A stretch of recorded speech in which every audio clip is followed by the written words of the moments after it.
আমার আল্লাহ বলেছেন ওয়ালা সাউফা ইউতিকা রাব্বুকা ফাতারদা। ইয়া রাসূলুল্লাহ, আপনাকে আমি আল্লাহ দেব, এত দেব যাতে আপনি রাসূল রাজি হয়ে যান, আপনি রাসূল খুশি হয়ে যান।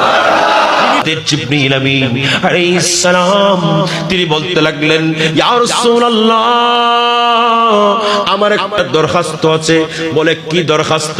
জিবরিল আমিন বলেন, ইয়া রাসূলুল্লাহ, আমার দরখাস্ত হলো আপনি রাসূলের উম্মত যারা আছেন তারা যখন ওই চিকন, একেবারে চিকন চুলের চাইতেও চিকন, একেবারে ধারালো তরবারির চাইতেও ধারালো ওই পুল সিরাতের উপর যখন আপনার উম্মত পার হতে যাবেন, যেন আমি জিবরিল আমার 600 নূরানি পাখাগুলো এগুলোকে আমি বিছিয়ে দেব, আর আপনার উম্মত আমি জিবরিলের পাখার উপর করে ওই পুল সিরাত পার হয়ে আপনার উম্মত জান্নাতে প্রবেশ করবে।